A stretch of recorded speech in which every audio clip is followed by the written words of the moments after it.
Hello, everyone, and welcome to something a little bit different. Not that much different from the rest of the content on my channel, because it's still kind of compiler adjacent, but something a bit more different because I've been kind of working on a different language in the background that's a bit more serious.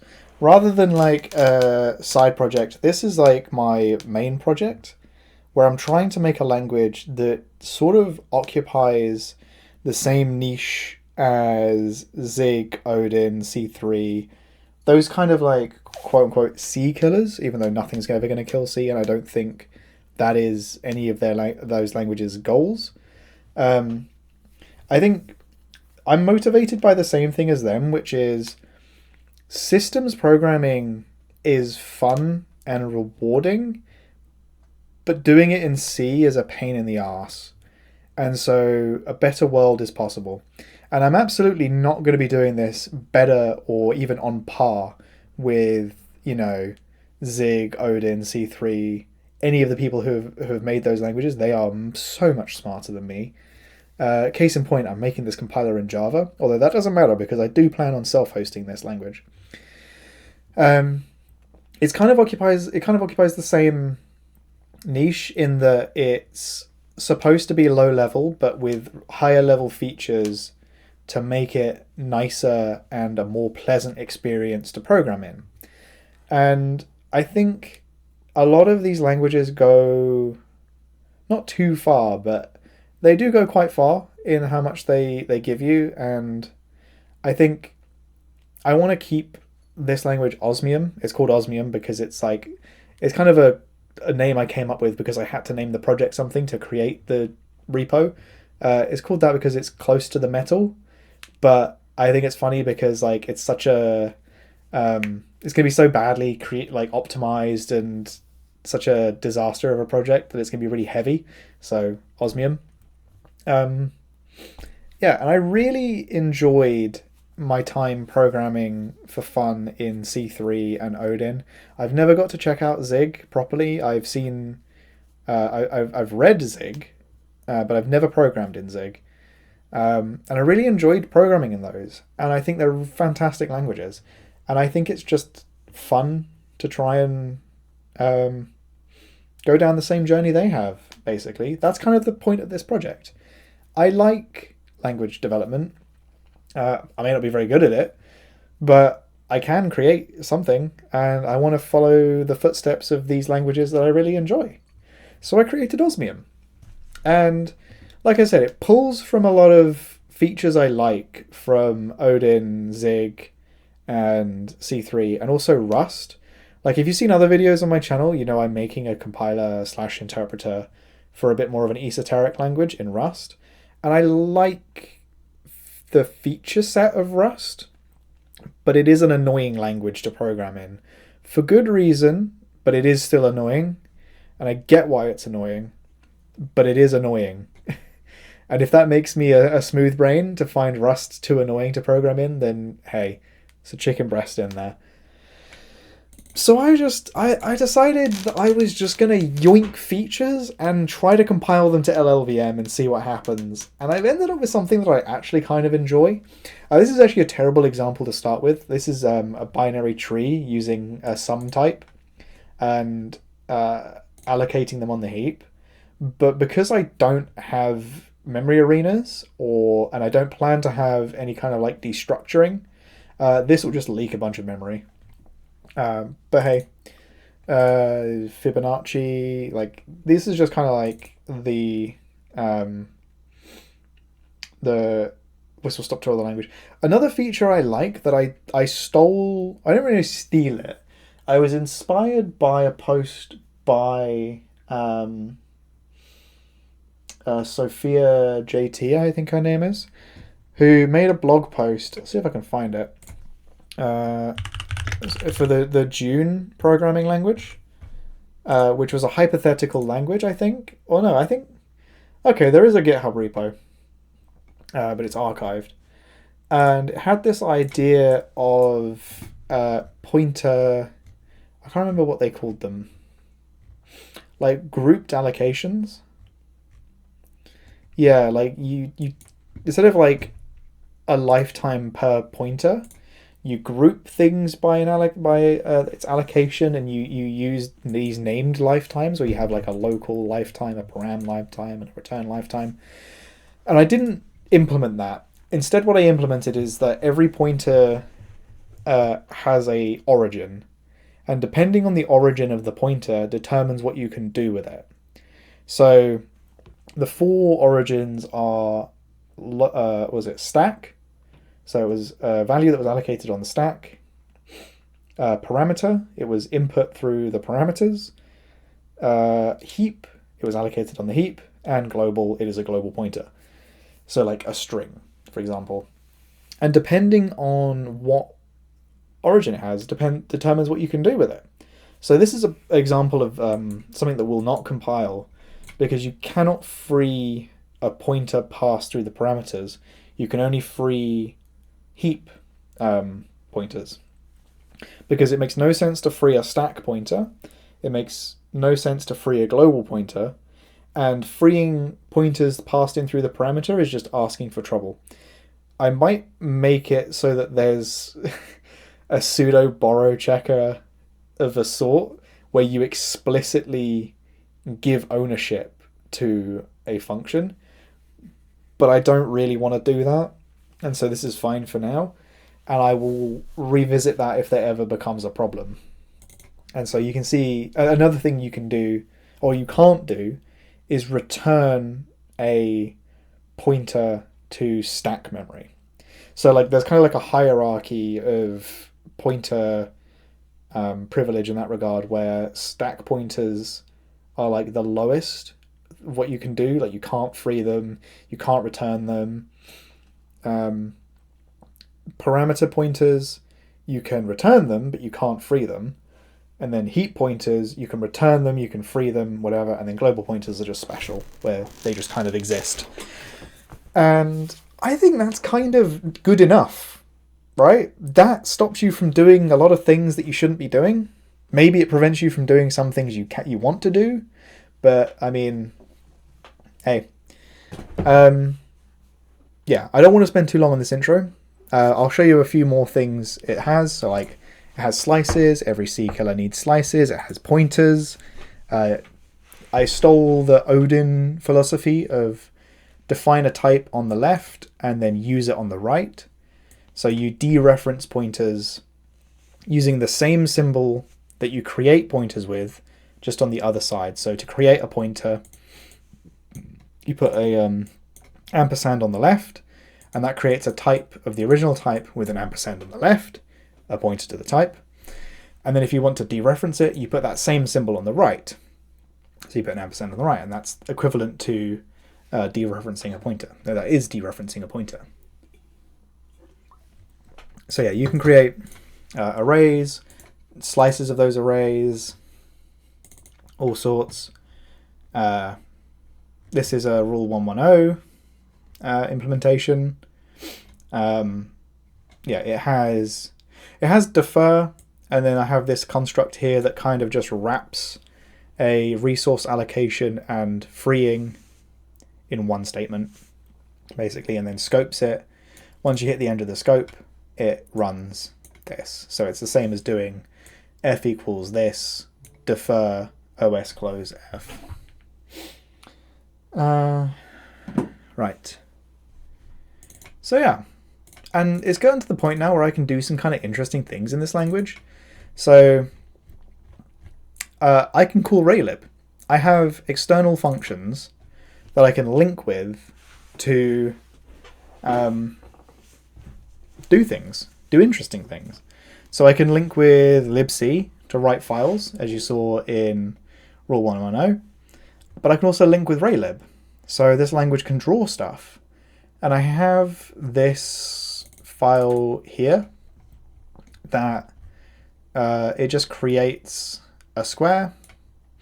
Because I can't take pointers to literals, I think I might want to make this allowed, because it's annoying that I can't do it. But it creates a square, which is a collection of these. it has, so I have function receivers like in Go, because I really like this, and you can just search for this across a project and find all the places where it's a function that takes a square. It draws it, resolves the collisions, updates the position, end drawing, in a loop, and yeah, let's see. Yeah, so because it's written in Java, and Java's a bit of a stinky language, it's easier for me to do it like this than to have an I can't have an exe that I pass arguments to, especially in IntelliJ, and I can't be bothered to fix that. So if I go in here, so running that produced a LLVM file, main.ll, which is a choice, and I'm okay with that choice for now. If this language ever goes anywhere, which I doubt it will, maybe I'll want to reconsider that. But using Clang, I can compile that LLVM file into an exe, linking with raylib and a bunch of other things that maybe I don't need, and I can run it. And I have this actually tiny little square. Let's make the square bigger. I forgot that square was so small. Close all of this. That's math. Emulator. I've started writing a self-host of this language. I probably already closed it, didn't I? Yeah. Oh well. Close all of this. Oh, here it is. So we have width and height, square len. Make it 4 times bigger in every direction. There we go. So this language can actually do some interesting things. So what I was thinking today, as a way of like stress testing this, showing it off and like trying to find bugs and pain points in the language, I was going to try and make the game of life. And what I'm imagining is that I'll have a window like this. And it's going to be divided up into cells.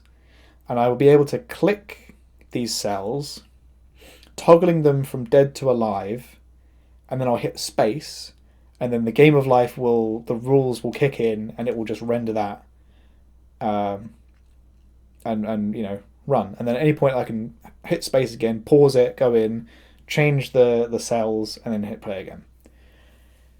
Does that sound interesting? I hope so, because this might take a while. This might be quite a long video, and it might take me a couple of sessions. Like, I don't actually have all day today to do this. I only have a couple of hours. So, and I'm gonna probably put some cuts in to keep things flowing.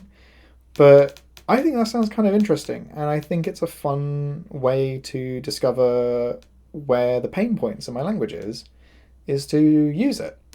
So I'm going to cut here, make a break, gather my thoughts on how I'm going to begin, and we'll begin. So see you in a second. Okay, let's begin. So I have this blank Osmium file, and next to it, so it's over here in the Automata folder. Next to it I have all these external definitions for talking to raylib. And these are just the ones I've bothered to implement so far. I have a cheat sheet, so the raylib cheat sheet. If at any point I need another function, I'll just translate it and hopefully it will compile. And I have the rules for game of life, but we're probably not going to need that anytime soon. So first I think let's draw a window. So let's import, let's see, raylib, because it's in the same folder, .oz. So the import system is very scuffed. It is all relative files. And as you can see, every time I want raylib, I have to copy raylib.oz into the folder. This is, of course, because the language isn't finished yet, and I haven't put much thought into the module system. So we have that. Let's make a main function. There we go. So let's open a window. So let's create a width. Let's make it 1280 by, what is it, 900? Is that the aspect ratio? We'll find out. And then how do we create a window in raylib? Init window, that's the one. So we have our width, we have our height. Title will be, so in order to talk to C, I need to give it a constant pointer to char, which isn't possible in Osmium to create one. What you have to do is create a string, which is just a slice of characters, and a slice is sort of, you can imagine a string like this with a data field, which is this, and a len field, which is this. And all a slice is, so the language doesn't have generics, and I'm scared to implement generics. But all a slice is that behind the scenes. And so you can just do dot data, and then you pull out the const char pointer from that string. So that's how you init a window in Osmium using raylib. And then we want a loop of while the window should not close. Loops, ifs, guards. Yeah, it has guards. The conditions of which all have to be in parentheses. I wish I could avoid this, but if I didn't, and I just did, say we had some bool b, it thinks this is a struct literal, and it becomes a bit of a mess to try and always toggle whether or not you allow struct literals or not. So I just put it in parentheses and didn't think much of it. So while the window should not close, we begin drawing. I need to reference the namespace that all of these are coming from. There we go. Begin drawing and end drawing. So let's put a nice little background color on there, why don't we? So let bg equal raylib color, and let's have the Soding color as the background. Why don't we? So was it clear background? Clear background. So I've declared the extern taking a U32 because when I passed in a color, I think something's wrong with the calling convention, and I don't know if this is going to bite me in the future. So far it hasn't. Hello, dog. So far it hasn't, other than this weird thing. So if I were to just if I was to set this to a color and pass in the colors are just weird, and the colors are just wrong. And I've experienced this before using C3, and I don't know if that was just user error or if there was just some misconfiguration in the binding from one language to another. I think it was just me, but yeah, it interprets the bits wrong. I think it's because it needs to be packed, actually, thinking about it. But whatever. So we want to clear the background. So what we can do, and something I like in Osmium, is I just let you have a nicer way of type punning. So type punning in C is where you cast from a pointer of one type, I think, through a void pointer into the pointer of another type, and you're basically just reinterpreting the bits as another type.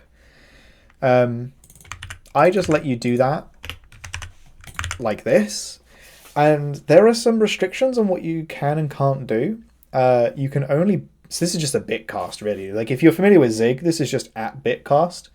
And I don't know what restrictions Zig places, because like I said before, I've never used Zig. I've only ever like just looked at snippets to see how much of Zig I'm reinventing, and a lot by the looks of things. You can't just arbitrarily bitcast between things. They have to be the same length, and that's it. So color is a 32 bit. Yeah, 4 bytes. Yeah, look, it's 4 bytes wide, and a U32 is 4 bytes wide. So I can safely cast to a U32. So all that's going to do is reinterpret the bits in the struct as a U32. Okay. Then we want to... we also want to set the FPS. It's probably a good idea. We'll set the FPS to 60 because we're real gamers. Actually, I have a refresh rate on my monitor of 60, so that would do nothing. But if I was a true gamer, that's what I would do. But I think 60 FPS is going to be good enough for us. Yeah, I think that is everything we want. And let's just draw a circle in the center of the screen. Also, I forgot this, but the compiler would have told me. Let's create a foreground color. And let's make this be a pleasant red. So center X, let's make this at width over 2, and the center Y at height over 2. Let's give it a radius of 50, and it will be foreground reinterpreted as a U32. And I think, you know what, 9 minutes in, we have our raylib hello world, and let's point this at our game. Again, scuffed, I don't care. No such function set target FPS. You know why? Because it is in the raylib module. So I think we've already found our first thing I want to add next. I want it to be that I don't have to type raylib. So this is generated based off the name of the file. It would be nice to have, oh, I didn't know I had an as keyword highlighting, as like RL, and then I don't have to type raylib every time. So I would instead say, you know, RL init window, RL set target FPS. But maybe it would be nicer to have something like using, do I have a using keyword as well? I thought I had. Like a using raylib, and then that just kind of like dumps everything in the raylib namespace into the current scope. But, you know, this is fine. This is fine for now. And it built and it compiled. And also, yes, I am aware that this is building and running the compiler every time I do this. Even though I'm not changing the compiler, it's rebuilding the Java program, but I think Gradle is smart enough to know that I haven't changed anything, so it doesn't bother. Hence why it compiled and built in under a second. Like I said, this is scuffed. This is real scuffed hours. If you want to watch proper programming by people who are actually smart, there are many of them on this website. If you want to watch this British idiot make his stupid little programming language and his little automata, then you're in the right place. Anyway, so that created a game.ll, and apparently LLVM was happy with it because we didn't get any errors. So let's compile it. So we want to make a game.exe, game.ll, compiled.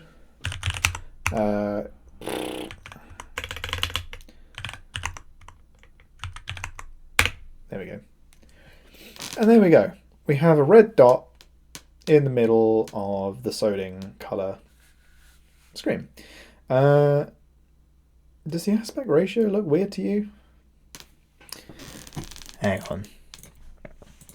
Oh, it's 720, isn't it? That's because it's 720p.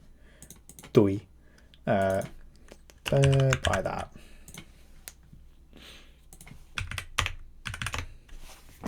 There we go. Now that actually is the aspect ratio of my screen. Cool. Let's move these to be global. And I think I can make these constant, but I think my const type system is fucked.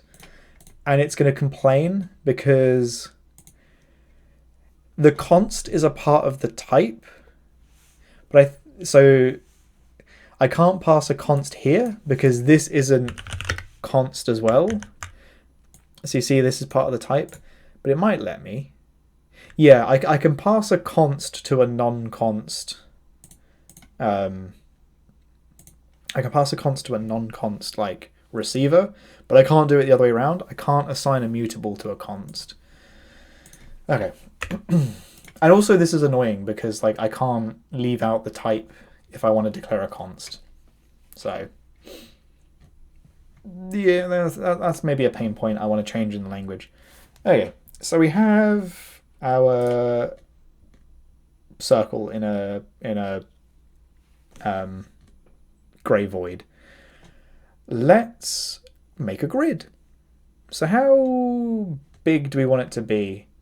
Let's make it 128 by 72.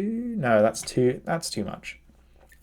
So let's say let w grid.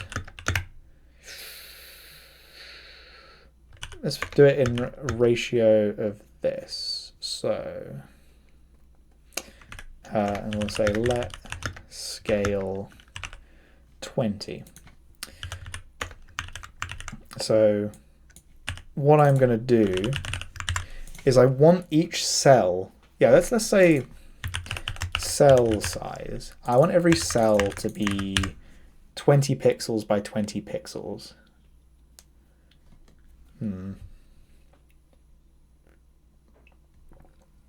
Is that too small? Let's find out. Let's draw a rectangle. How do we draw a rectangle? If you're wondering why I have this on the side here, it's because if I didn't have it, I wouldn't know where my face is on the video. And I might end up putting some code down on the right here and you wouldn't be able to see it. So I've like added this like I guess widget here, which is just the code coverage widget.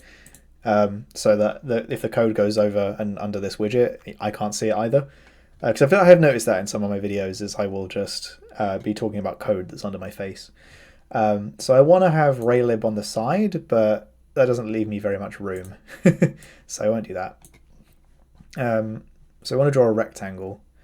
So let's see, how do we draw a rectangle? Pos x, pos y, width, height, color, bosh. Okay, let's replace fg with maybe a nice whitish gray, and that can be like our alive cell color. So let's just put this 0, 0 cell size. So this should be top left, I think. And the color is going to be fg bit casted to a U32. What does that look like? Yeah, that's pretty small. Also, that's pretty dark. Although, that might be fine.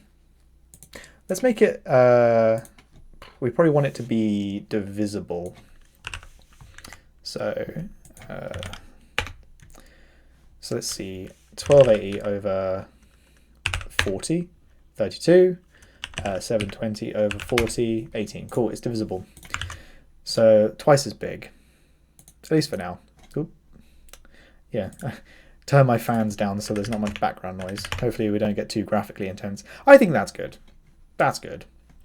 So we have how many?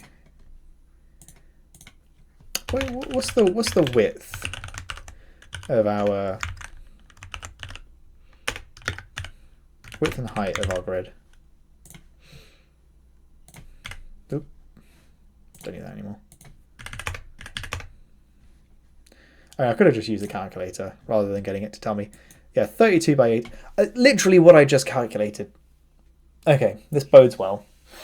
So it's 32 cells wide and 18 cells tall. Sure. So let's make our grid. So the grid is going to be a array of like this many cells. I'm now realizing a big flaw in Osmium is I can't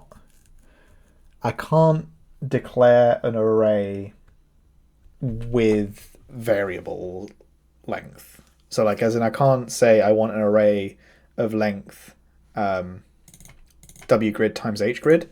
So that would look like something like that grid equal w grid times h grid. And these are going to be booleans, right? And initialize them all with false. I can't do this. Yeah. I also have a bit of an annoying bug where like one error means that this doesn't compile. And then that means that then this next part is kind of orphaned. And then the compiler is like, what is this? And it's like, oh, I didn't expect this, and now it doesn't know what the hell is going on. Yeah. Array size must be known at compile time, which is annoying because it is. You know? So why don't we... No,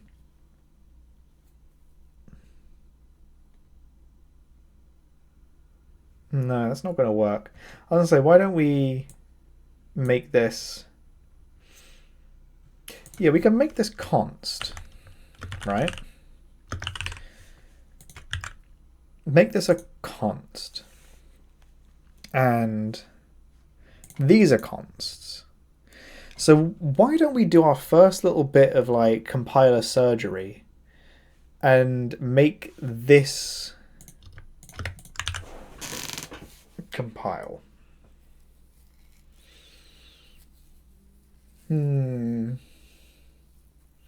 I don't know if this is correct though, because this is runtime const, not compile time const. So I think we just like for momentum purposes, we'll leave a note, but for momentum purposes, let's just get our calculator back. So what was it? 32 by 18? 1280 over 40. Yeah, times 18. So we have 578 cells to do. W grid times H grid equals 578. But we should be able to just say this full. Okay, so happy with that? Cool. So now what we want to do is iterate this grid. If it is true, we draw a square, and if it is false, we don't. So for let's do rows and columns. So for row in 0 to W grid, is that my phone? It is, but it's not important. Row to the width of the grid. And actually we're going to be doing columns in 0 to h grid. So let's actually do it this way around. Silence phone.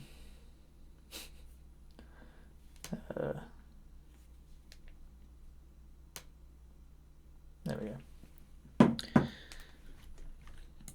So we're going to go through each.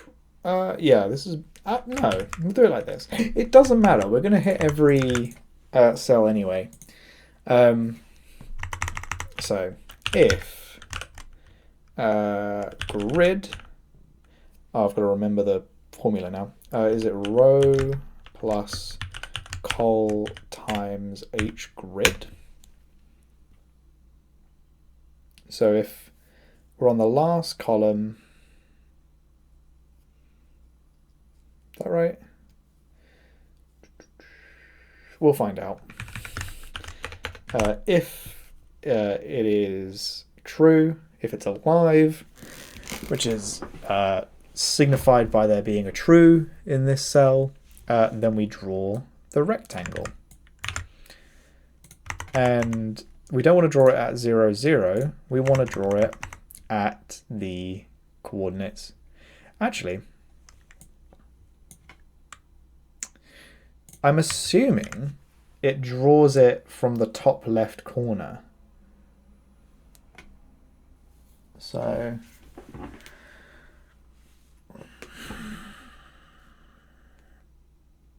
we want to just multiply row by cell size and col by cell size, I believe. First of all, so I don't have any bounds checking, so it might just segfault if I've got it wrong. Okay, at the very least, it's poking that memory and it's happy about it, but it's all false. So nothing is drawing. So let's say grid let's say at 10 8 by 8 grid equals true. So what's that going to be? That's going to be like on the left side of the screen and just above the halfway point. It compiled. There's two of them. And they look a bit wonky, don't they? So I think I fucked up somewhere. Is it actually this? Does it matter? No. Okay. Cool. Also, I don't like how grey these are. Let's make these a bit brighter. Switch this back. I'm showing my arse here a bit by not remembering this formula. It's a really important formula. Let's see.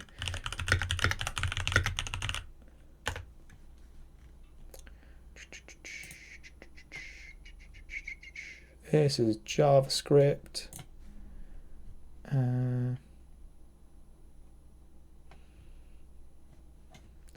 Let's see. 2D array as 1D array.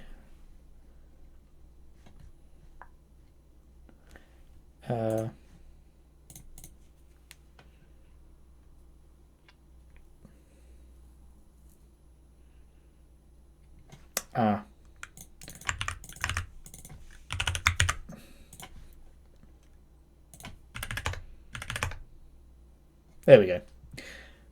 That feels a little lower than I expected it to be. So let's see if I may. Oh, because this. Yeah. So, so I want to say like, so the x coordinate is 10, the y coordinate is 8. It should be y x. Yeah. There we go. That's what I expected. Okay. I'm going to fuck this up so many times over the course of this. I kind of want to build a function for this. So let's say fun to index x, y. Oh, and height.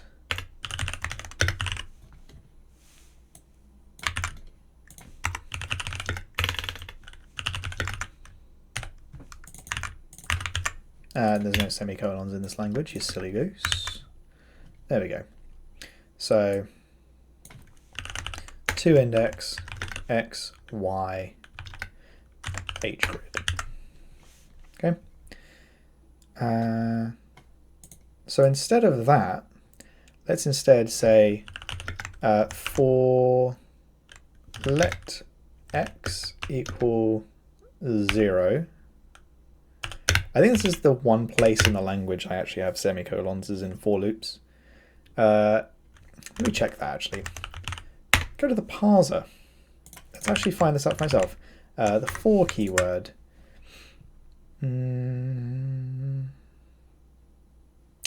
Yeah, so if we find an underscore, an ampersand, or an identifier, we do a for in. Find an open paren separated by semicolons. Bosh. So for x, that x less than, it's w grid, x plus equal 3, and then for y, that next to the heightened grid, y plus equal, let's do that 3, let's do this 5. So we're gonna, yeah, hopefully that is random. It's not random, but you know, scattered enough that we can see that we have what we want. Ooh, a bug. Instruction does not dominate all uses. Okay, I fucked up the emitting of the LLVM somewhere. That's height. Huh.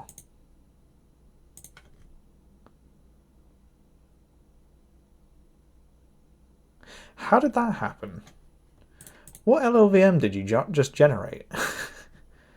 So that's because it's height. That's the toIndex function. This.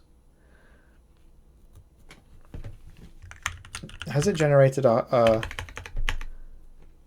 yeah, what the hell?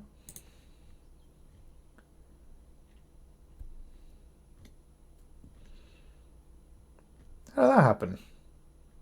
Oh, because okay, that's a stinker of a bug. That should have failed because I'm trying to, like, I'm shadowing that constant.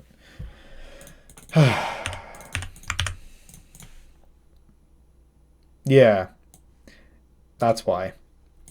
It shadowed this constant, but LLVM emitted them with the same name, and so it complained.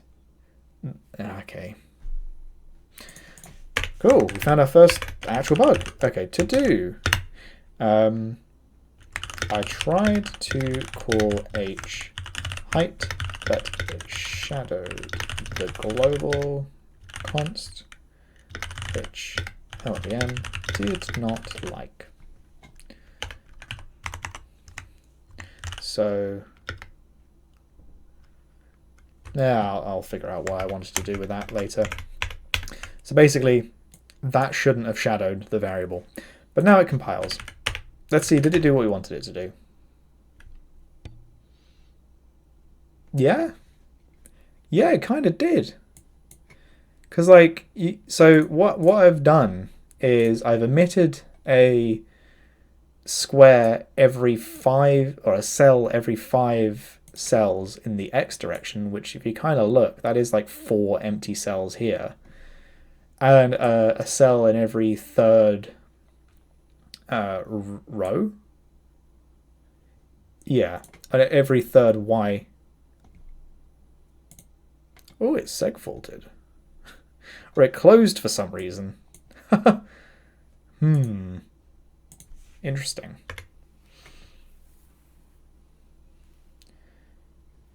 Am I allocating memory without knowing it?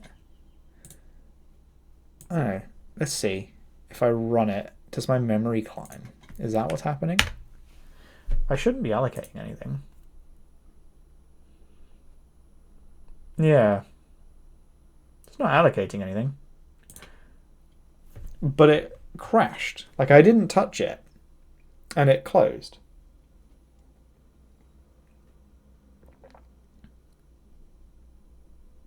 Took a while to do so.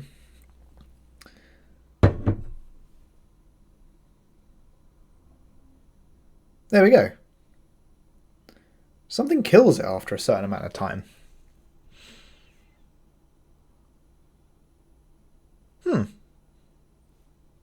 Okay. We'll keep an eye on that. Right. So let's replace this with the 2 index. X is row, col, and age grid. Okay, and let's make this a little nicer.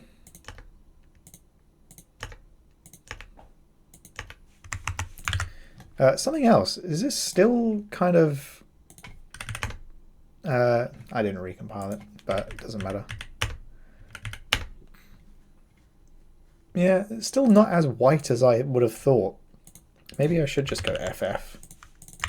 But I don't want it to be pure white. Not there. Okay, yeah. D0 just isn't as white as I thought it was. Cool. Okay, that's like off-white enough for me. Cool. So we have a grid. So now let's click. Let's add being able to toggle this grid based on where we click. So we need input. I don't think, yeah, I have is key down, but I don't have mouse down. So let's go to the cheat sheet. Hello, there we go. And search for mouse. No, those are screen space. I don't really want that. Here we go. Yeah. Get mouse X, get mouse Y, is mouse button pressed, is mouse button released. Yeah, I think we want is mouse button released. Because I kind of want it to be... Do I want it to be on the release of the mouse or on the click? No, we'll do it on the click. Let's just copy all of these ones.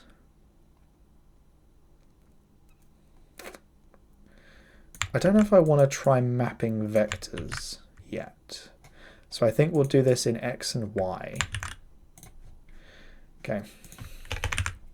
So we need to extern these functions. So extern fun is mouse button pressed, button U32, bool. And then the rest are pretty much the same. It's just is mouse button down. Is mouse button released. Is mouse button... Actually, I don't think we want down and up. We don't care about that yet. I'm not going to bother. Get mouse X and get mouse Y, though, we do want. So extern fn, get mouse X, takes nothing and returns the coordinate. Same for get mouse Y. Cool. Let's log the coordinates of the mouse when we click. So if raylib. What was it? Is mouse button pressed? It takes an int. And I think that int is actually an enum. Because I think, well, yeah, it's C. Enums are just ints. So, let's see, mouse. Does this have the enums? Enum. It does not have them. Ooh, raylib enums. Or raylib GitHub. Because we can just look at the source code and look at raylib.h. And what is it? Mouse left? Mouse button left. Mouse button left, 0. Cool. I think I'm going to make a quick break and then come back, because I think I hear someone at the door. We're back. So what the hell were we doing? We were getting the mouse position. So we figured out that 0 means left mouse. So let's say let mouse left equals 0. And I believe right was 1.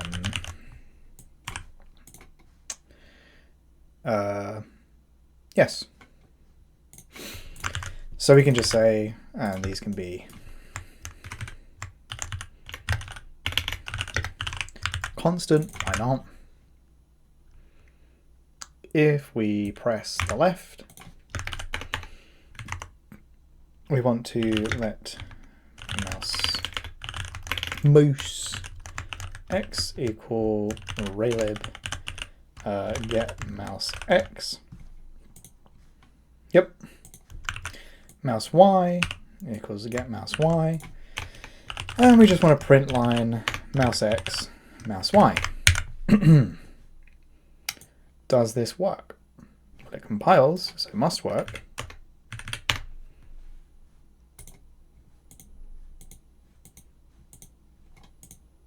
Cool. All right.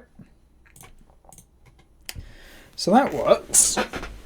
So now we need to convert the mouse position into a grid cell, which is as simple as just dividing it by this. So let's actually reset the grid, not reset, but, you know, leave the grid as all false.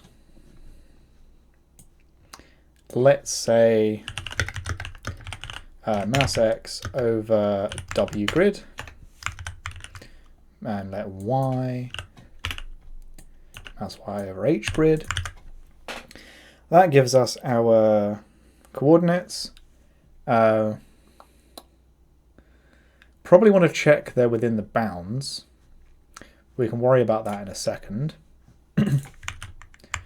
So then we just want to say grid to index x, y, h grid is true.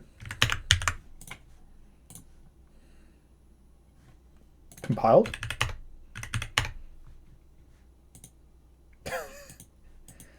Okay, well, I fucked up somewhere, but it is working. I think my toIndex is fucked.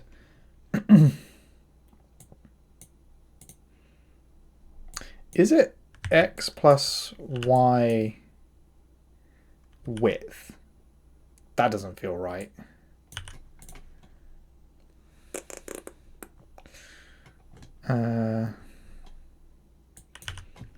Man, how embarrassing. I can't remember how to index a grid. Yeah, that's completely wrong. Seg fault. Yeah, okay. So we can go outside the bounds and crash, which is good. So yeah, I'm pretty sure it's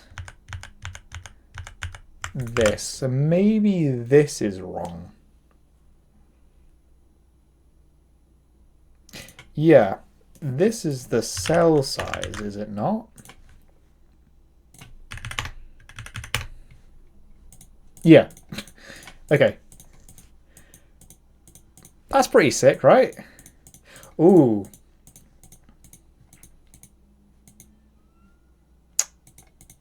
It would be nice to be able to drag, but dragging feels like a pain to implement yet. So we'll just keep it without dragging.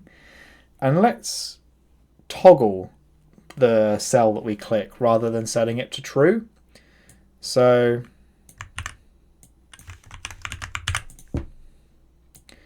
let's not do this twice.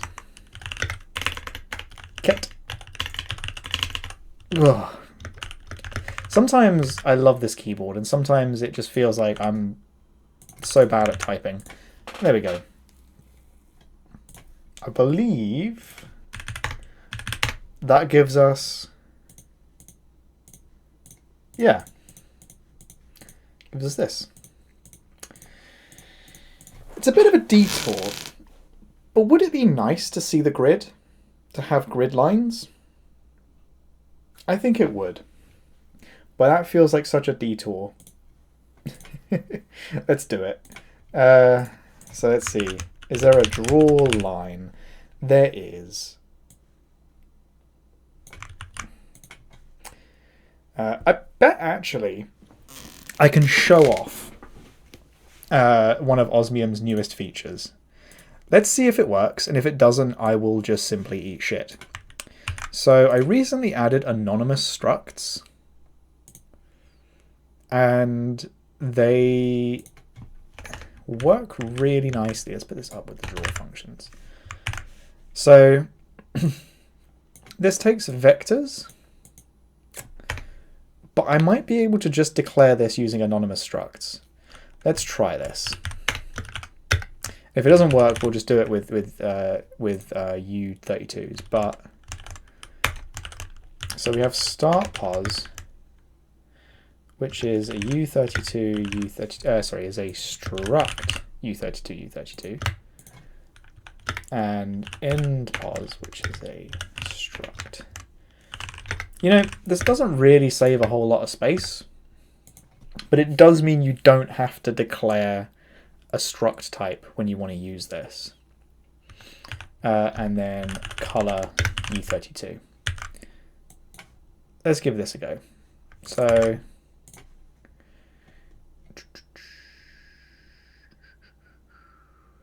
how do we want to do this?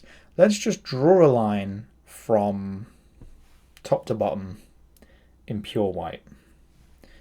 So before any of this, raylib drawline v. So anonymous struct from the top. So what's this? Start position x, y. X is going to be half of the width.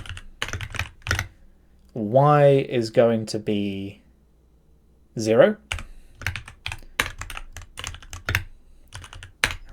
And then the bottom, same x, except now it's height. Kind of like this. Sure. I don't know if that's better or worse. We'll just do it like that. And then the color we will do as the foreground color, bitcast U32. It compiled. It bloody compiled. There's no line. Okay. Why not? Probably because this.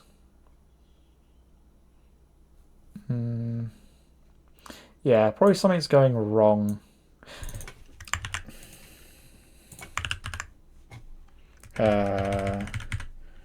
Type, is it type def?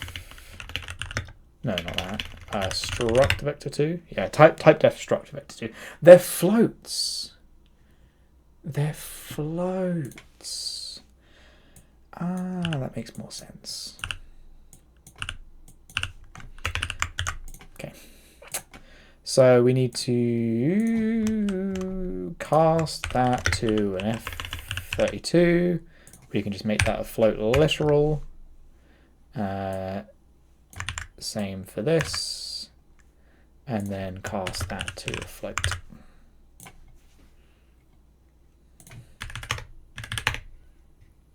Still no line. Okay. I will happily eat shit that my beautiful anonymous struct literals don't work for this. I can't imagine why not.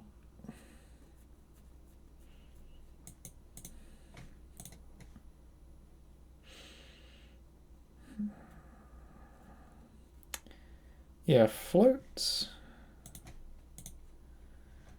Why not? That's really annoying me. Okay.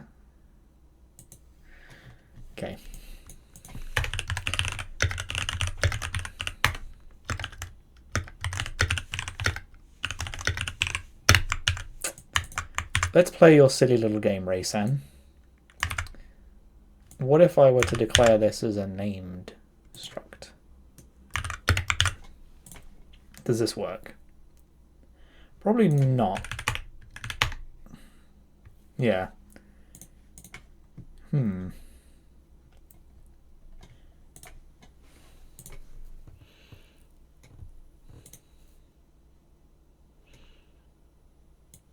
How thick does it draw a line? I assume 1 pixel.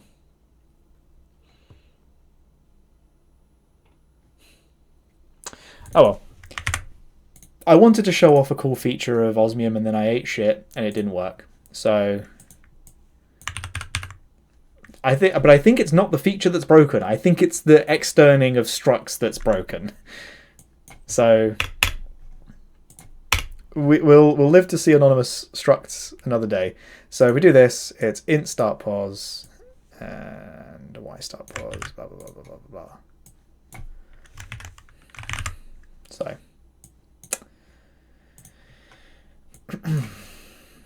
start pos x u32, start pos y u32. Let's make this a bit nicer.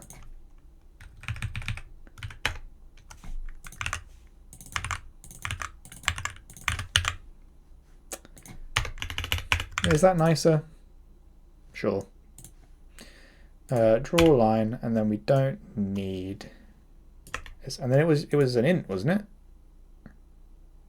Yeah, so it takes these in integers, but the vectors take floats. Interesting. Okay.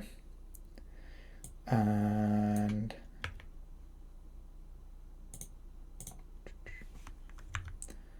wait a second. Yeah. Now, if this doesn't work, I think I've just called the function wrong. Okay, so something's wrong with externing of structs.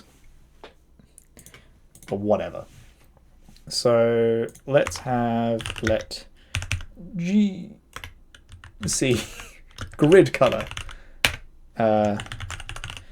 Let's make this a charming gray. So let's have it like 30. See what that looks like.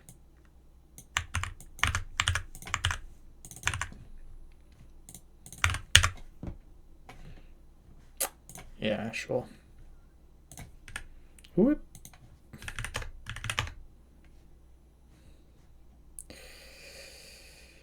Yeah, we can always change it.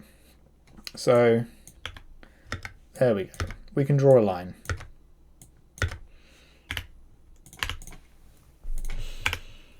So now we want to iterate. In fact, we already iterate every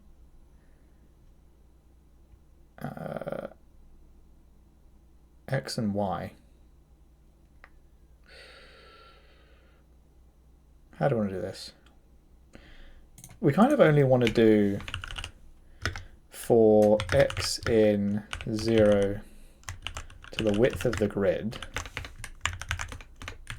draw a line, at that X, top to bottom,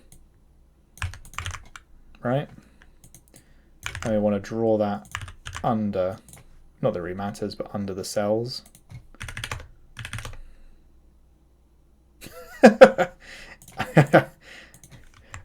Times cell size.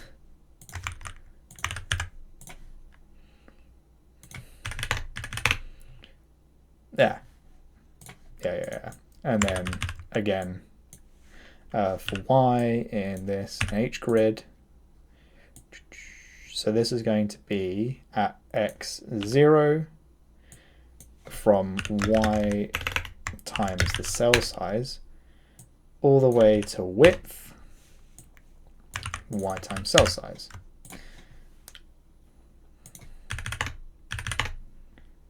And we have a grid. Oh, we're like off by a pixel in the... Are we? No. No, I don't think we are. I don't know. It's good enough, all right? That looks good enough, doesn't it? And then it crashes. We'll have to sort that at some point, but for now, that's fine. So let's say draw grid. Handle input. Draw cells. I kind of want this to be less tall. Sure. That'll do. Cool. It's pretty good. It might also be nice to... I'm kind of putting off implementing the actual simulation. So it might be nice to like ghost a cell under the mouse. Yeah, let's do it. So if we always get this, and we always get this, and we always want this.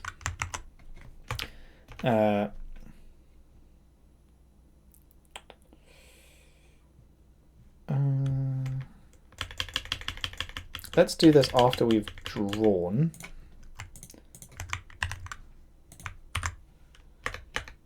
Okay. So if it's pressed, we flip the grid. Otherwise, draw a rectangle. Jesus Christ. At I. Oh no, at XY. Yeah, at XY. And it'll be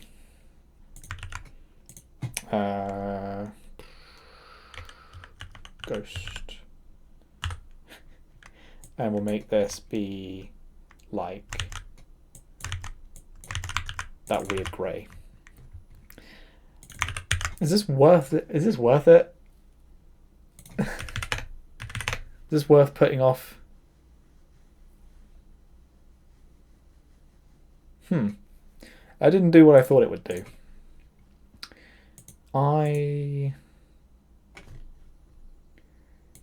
Yeah, need to multiply it. I keep forgetting to do that. X by cell size, Y by cell size. And now it should snap to where the mouse is. Yeah, like that. I don't know, that's kind of nice, isn't it? I think it's a bit bright still, but that's kind of nice. Where did I put the color? Here. Let's make it half gray. Halfway between white and black in hex. Yeah.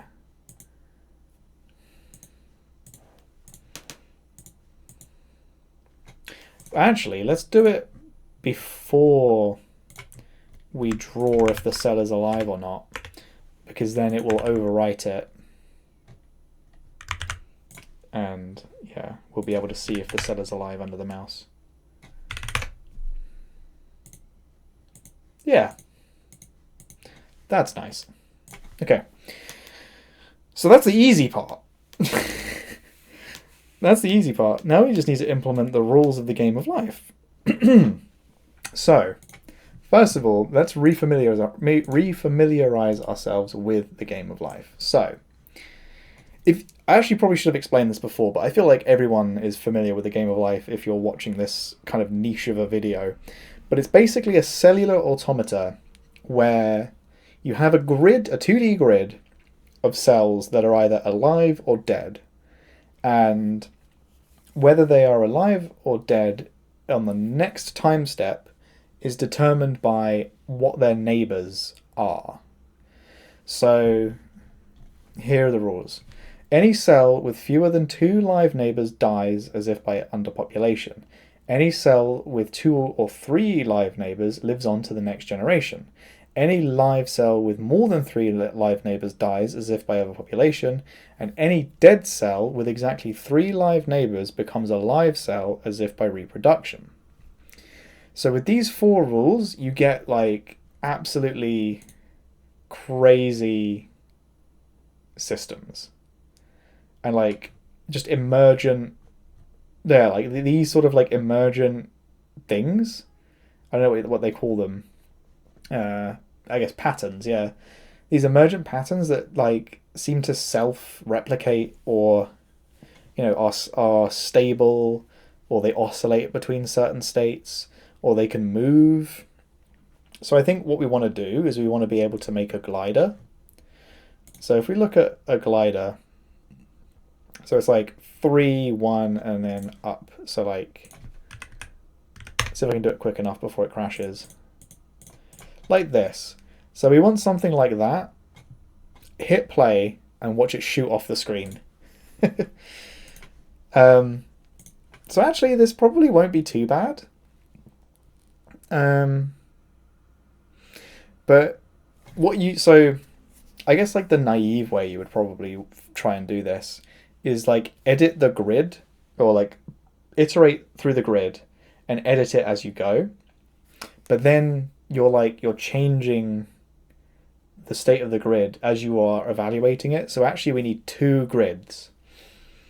And what we will do is as we iterate on one grid, we write the results to the other grid, and then on the next frame we flip which one we are rendering.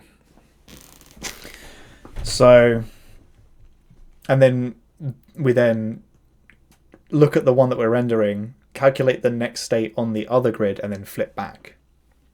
And then we're constantly flipping between these 2 grids, which means we aren't overwriting stuff that we've already, or we aren't calculating stuff based on stuff we've overwritten on the same time step, if that makes any sense. So I think what we should do is have grid 1, grid 2,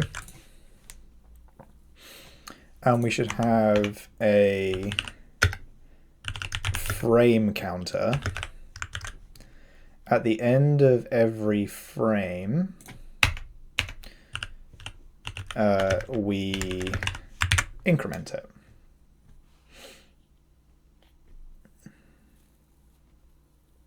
Yeah. I think actually for the first iteration, I'm going to just run the rules and flip the grid when I press space once to make sure that we're doing it right.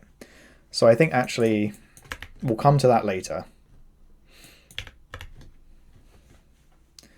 And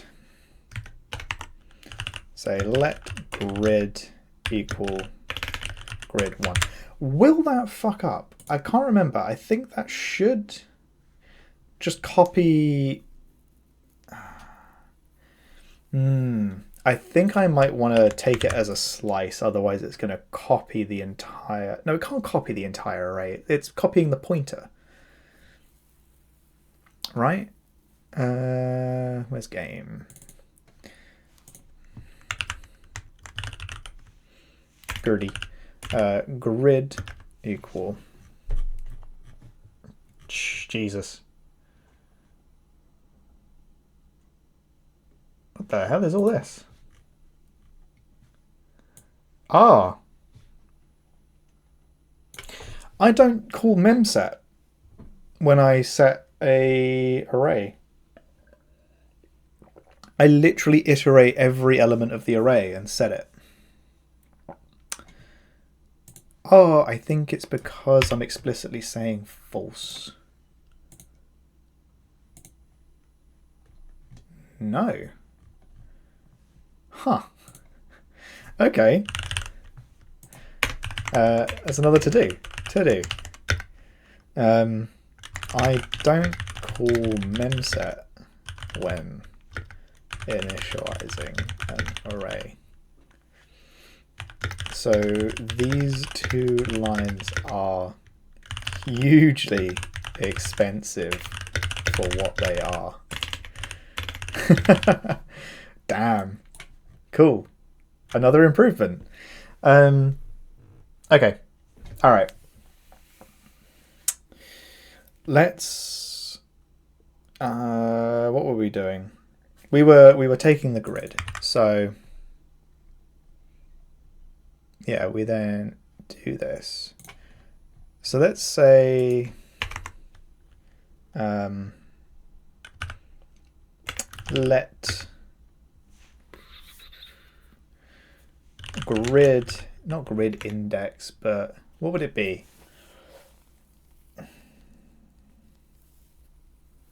Let's call it grid index equals 0. So yeah, we'll call it grid 0, grid 1. And then at the end,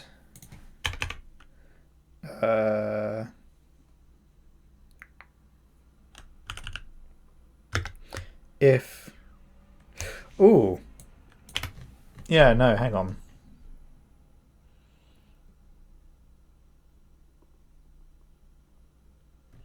We want to have a function which runs the step. So we'll call it step, which takes in a grid. It takes in 2 grids as a slice. And what it does is it just iterates G1, writing the result to G2. And then on every other, or like on each frame, we then switch which ones we pass to G1 and G2. So, for, and this loses all the information about width and height. So let's pass those in. So, for x in 0 to width, for y in 0 to height.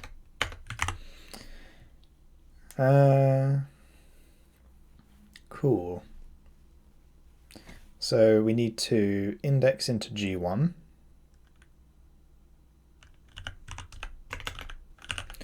So to index x, y, h. Well, actually, we need to iterate the 8 neighbors around it. So, are we really going to do it like a 4 fours? God. Okay, for I in 0 to 3. For j in 0. Hey, I said we'd be stress testing the language. This should be fine. We definitely want a guard here. If x is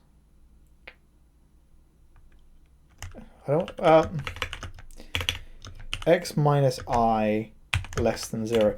Okay, I know the type is U32, but they're actually signed uh, because I haven't bothered to implement signedness yet, or rather, I haven't bothered to implement unsignedness yet.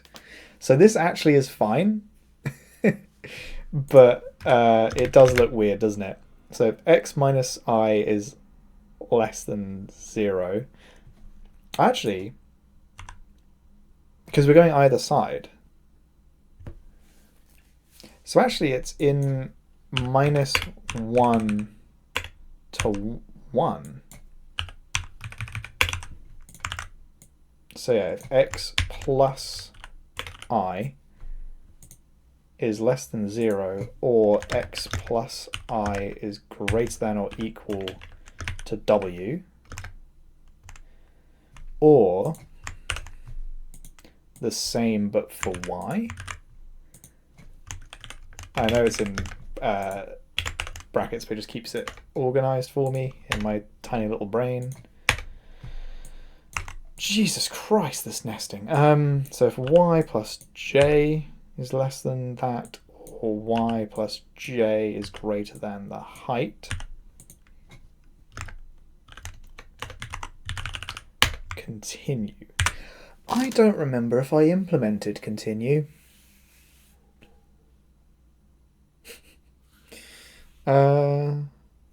Let's find out. Does this compile? No such operation negate defined for type range U32. Yep. Okay.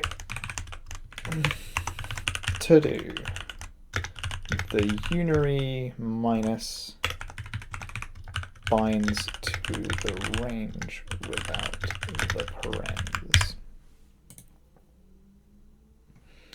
No such variable continue. Yeah, so I don't actually have continue in the language yet. So let's just do not this and not this. Oh, this is so stupid. Only then will we index. So we get more nesting. Hooray. That builds. All right. Oh, we never actually call step. So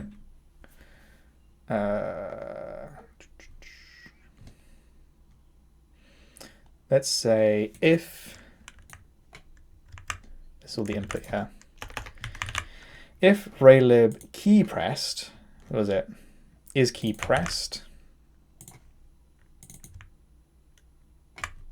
Yep. And then what, pray tell, is the space key? Is 32. Yeah, makes sense. That's the ASCII for a space. Interesting. Let key space 32. If I press space, step grid 1, grid 2, W grid, H grid. I think expected. Yeah. I have to pass it as a slice. Very good, type checker. No such variable grid 2 because I did it 0 and 1. Cool. I actually think because these aren't indexed, these are the like grid 1 and grid 2. So I'll call them that. There we go. So what I'm expecting is when I press space, nothing happens. Great, which means I didn't go out of bounds. Awesome.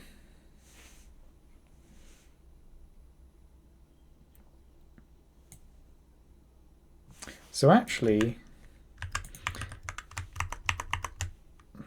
I need to do this here. So let alive equal this. So we step through the grid. If it's alive, we get this is true, and then we iterate its neighborhood, and we basically want to count how many are alive. So let's say let neighbors equals 0. So if we aren't off the grid and we aren't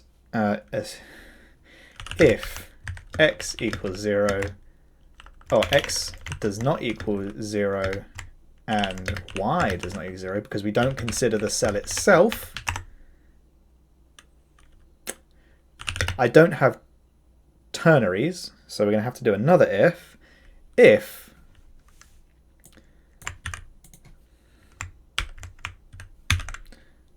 this plus I. Oh, I realized I actually wasn't testing the out of boundsness. Well, we'll test it now. If g1 to index x plus I, y plus j, h is true, which means it's alive, neighbors plus equals 1.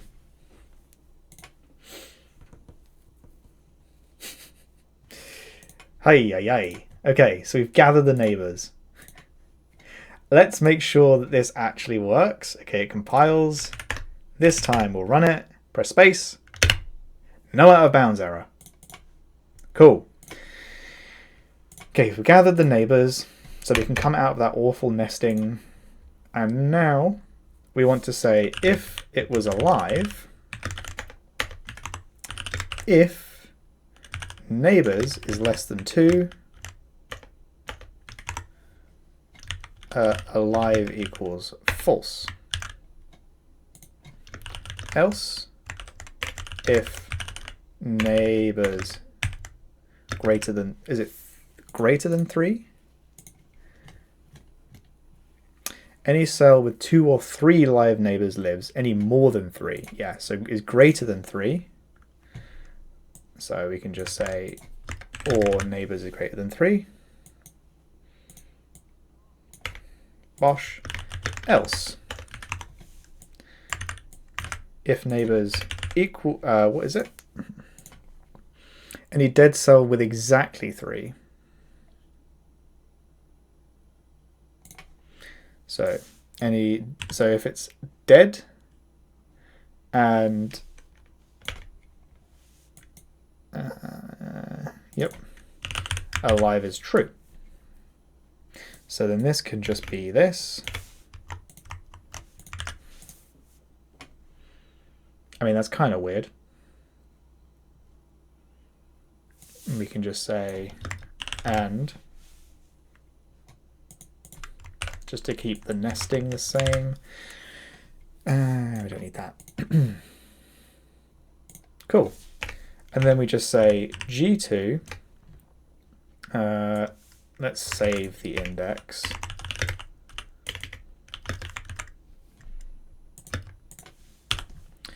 G2 I equals alive. So also I want to prove that I am actually calling this. I'm going to say print line running step,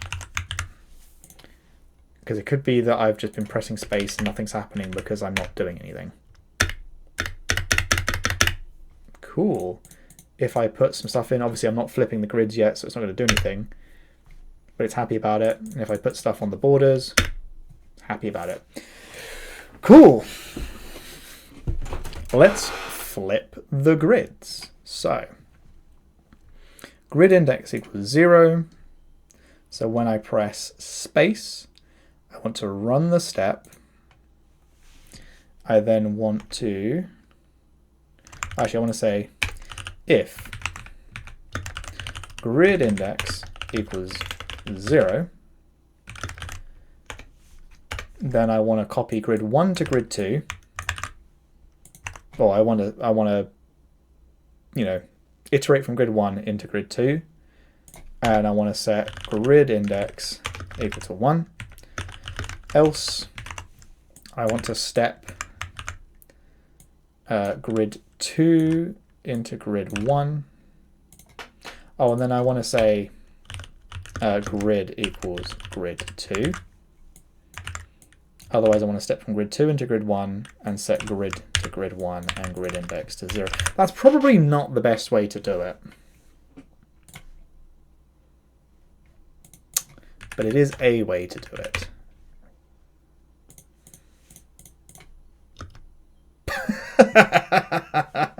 Well, it did something. Okay.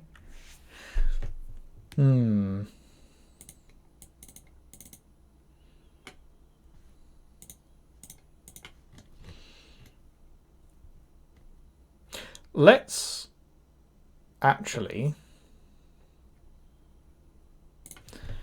forget all of this and set all of G2 to true. So when I press space, it should flood the entire screen with alive cells. Okay, so it is flipping the buffers correctly. And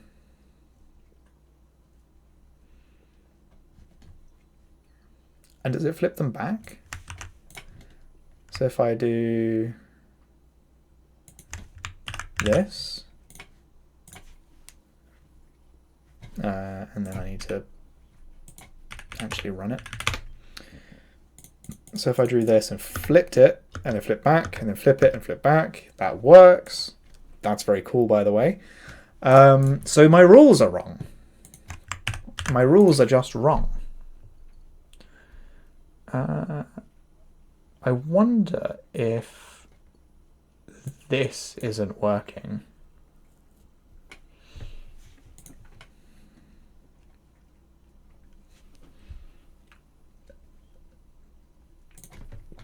Let me actually print line X, Y, I, J.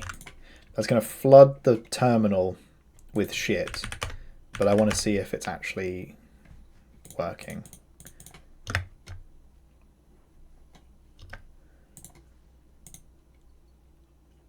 Huh. This is never running. I think maybe negatives in ranges don't work. So if I instead did for let I equal -1, I less than 1, I equals I plus 1, and then for j -1, j less than 1, j equals j plus 1.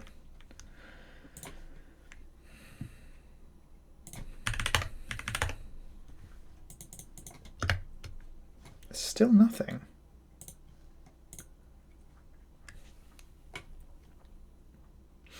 Is negative broken?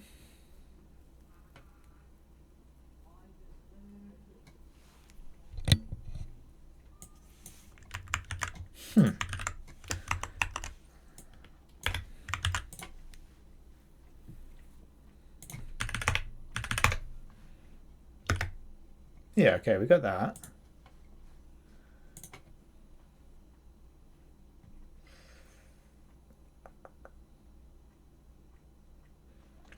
I think this doesn't work.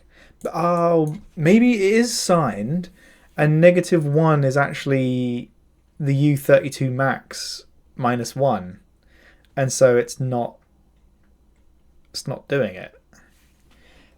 If I did instead this from 0 to 2, and I then just said let I dash, like I1 is a type, I1 equal I -1, let J1 J, and I print line I1 J1, and I don't do any of this. Does that work? Can I trick it?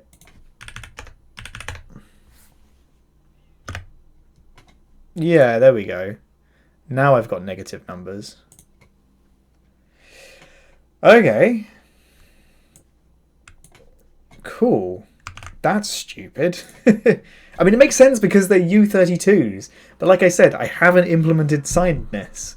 So I think it's just, yeah, I think some of my operations are signed and some of mine are unsigned, and I'm inconsistent when I omit them. Okay, so let me say to do the signedness is all over the place. Cool. So let's use I1 and J1 instead, because they're actually they actually go negative, which is stupid. But again, this language is not finished at all.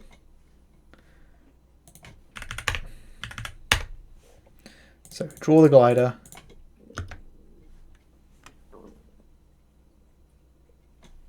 Okay, it did something.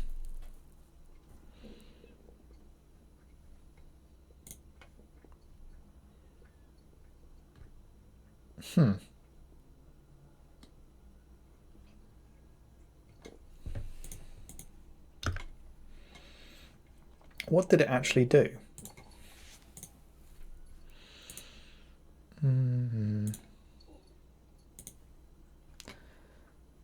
X. Oh, not if X does not equal. If I1 does not equal 0 and J1 does not equal 0. I don't think that was the problem, but that was definitely something that was wrong. Yeah, what the hell?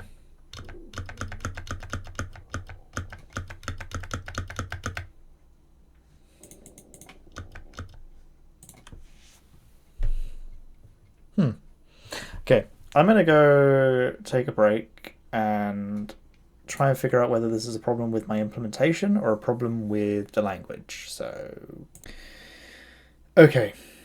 So it's because I'm an idiot. And, okay. Basically, where I set this to I, and I was indexing I to figure out if it's alive or not, shadowing was fucking it up, and LLVM, I don't mangle variable names in LLVM, and so this was overwriting I, and so it was basically only ever doing like the top left. So renaming this to IDX was one problem, and then I was just looking at these bounds checks and they just weren't correct. I don't know what I was smoking.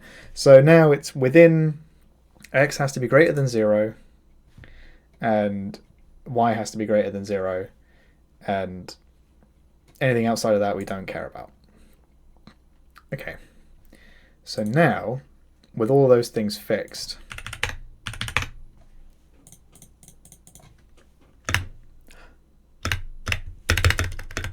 we have a glider. Okay, so now that we have that, I think actually 60 FPS is going to be way too much because it's just going to shoot off the screen. Let's set it to 6. Okay, so now we need a state. So let's have enum state, and we'll have draw and play. If we are in the draw state, well, okay, first of all, get rid of this. If we press space, if, and we need a state. Let's put it here. Let state equal state draw. If state equals state draw, state equals state play, else state equals state draw. There's probably a more elegant way of flipping an enum like that. I mean, we only have 2 states. So let's just say let drawing equal true. And then we just say if it's pressed drawing equals not drawing. Okay. Cool. So if we are not drawing,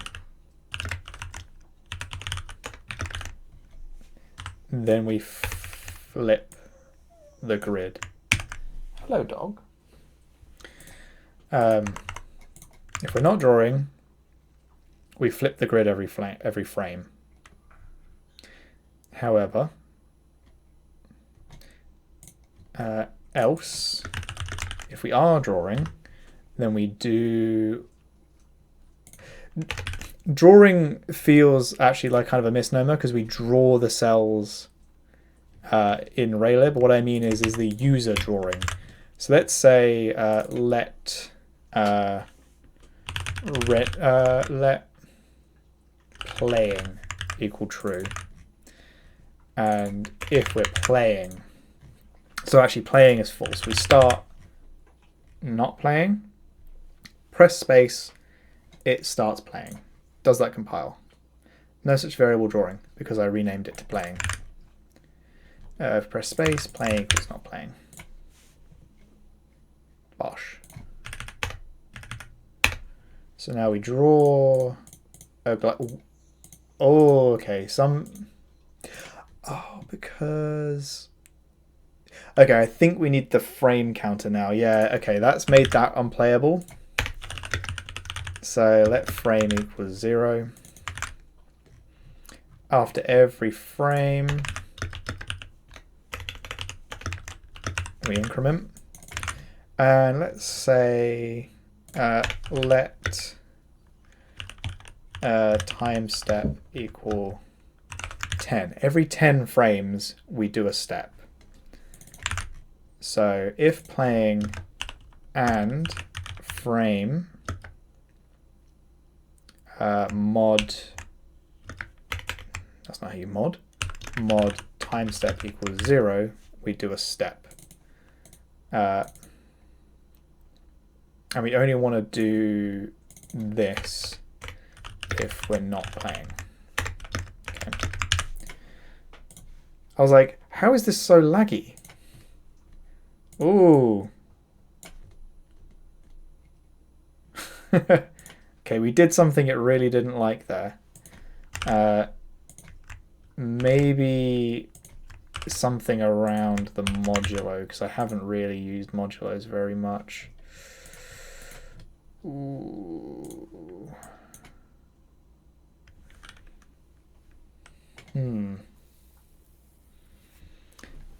Why does it... Is it... Let me see. If I remove this... Okay, it's not the modulo.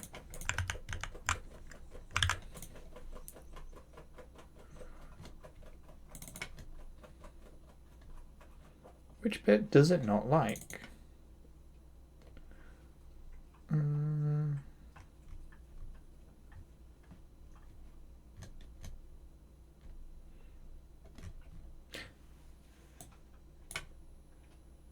Probably something to do with that.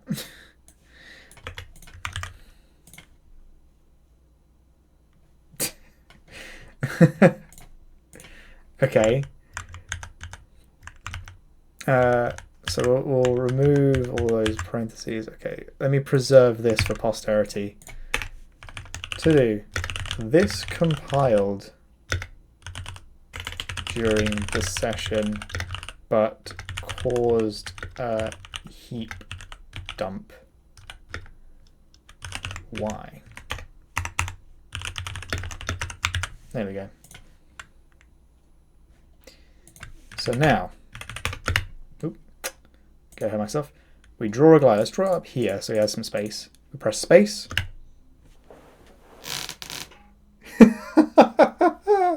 And it's going to crash at some point because... Yeah, okay, the boundary isn't correct still. But it didn't crash. Like, it kept running. Interesting. Yeah, no, my boundary is still wrong. I think I I overcorrected. Yeah, it should be if x is plus this and x plus this and y plus this, y plus this. Yeah.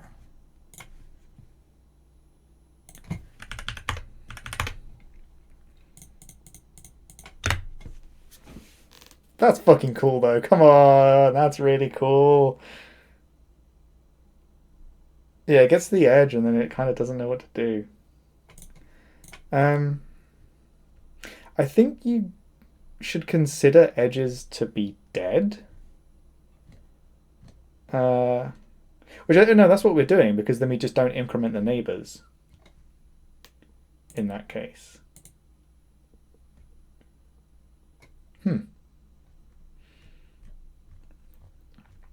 Cool. Game of life, baby. What other shapes do we have? Let's make an oscillate. Let's make a couple oscillators.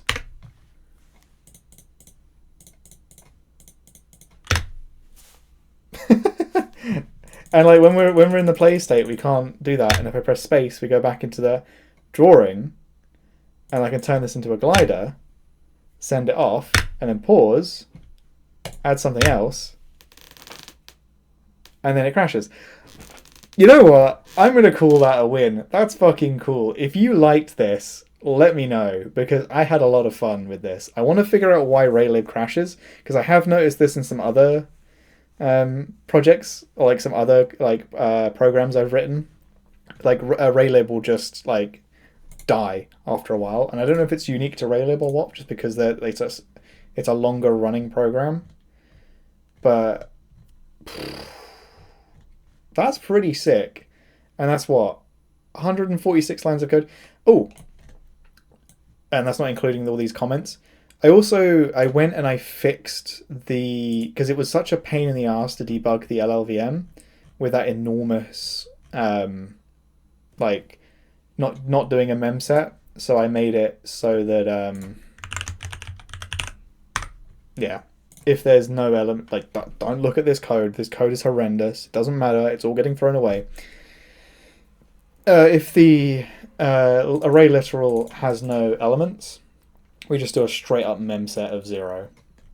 It's only if you provide some initializers, and I can probably make this better by only filling up to however many you do, and then filling the rest with zeros. But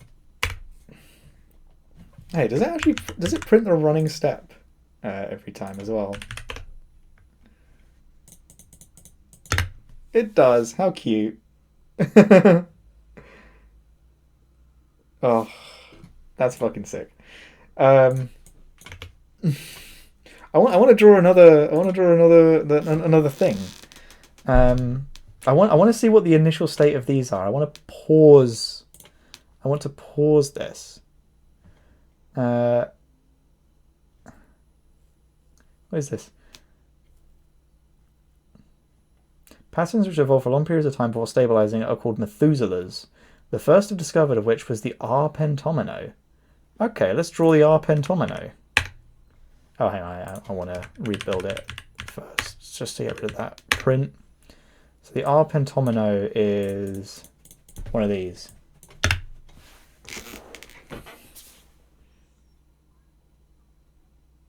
Okay, well it hits the edge pretty quick, but and then it settles into some oscillators. Fucking sick. And then it crashes. One more thing before I call it there. Let's make the grid bigger. So let's make a cell size of 20 now. Now remember that we have to calculate this manually. So it will be double this, right? Because it will be 1280 divided by 20. Yeah, 64 times 32. Oh no, it's because it's, yeah. Oh, and I don't support that. Yeah, I think that's it.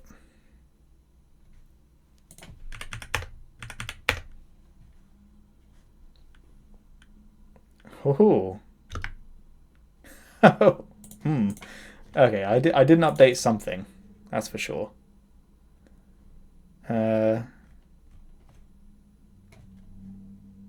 It's true. Height 720 divided by 20. That's not the divide button. 720 divided by 20. 36. 36 times, what was it? 64. 64. Oh. Did I do my maths wrong? Yeah, I did. 2304. It's okay.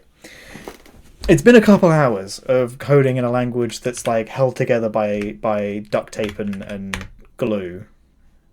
Yeah, still not happy about that. Okay, yeah. Something ain't right with that. Do I have any hard-coded grid sizes anywhere else? No.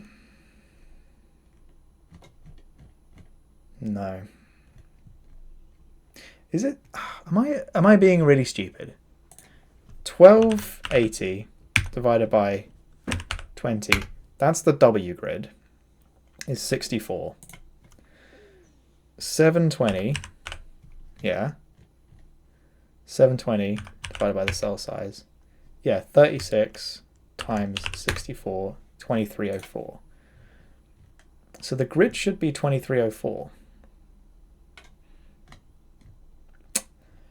Maybe there's just some... I mean, that is a honking big array, I'll tell you that. Okay. So maybe there's something wrong with that. Does 30 cleanly divide? I really want to see it with a bigger grid. 1280 divided by 30. Doesn't. 25? No. 1280 divided by 24? Really? 1280 divided by 25. Close. 1280 divided by 28. Oh well. Doesn't matter. Doesn't matter. We'll set it back. I really wanted it to be bigger, but it wasn't to be.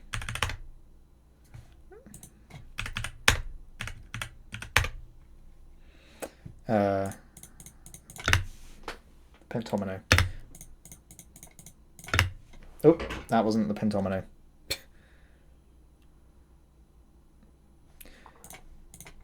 It's, I don't know. I really like. I want to end the video now, but I'm having fun playing with it. Let's set the time step faster. And let's put an R pentomino down here, seeing as it seems to grow to the up left.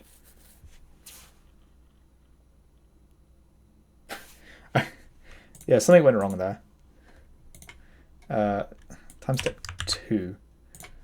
So this is it. It'll animate at 30 frames a second. Ooh. Yeah, there we go. And then put a glider here. Okay, it's scuffed as hell. It crashes after like 10 seconds of running, and the code is disgusting because of all the concessions we have to make.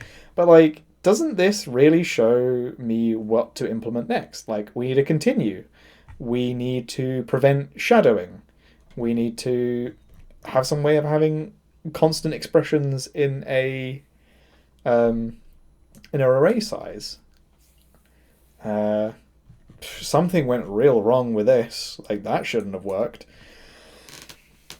But hey, if you thought that was interesting, let me know. Leave a comment, like, subscribe, or algorithmic juice. I had a lot of fun, actually, and I really like my language, and I really want to show off more of it and get some like feedback on it, because I think it's a really nice language.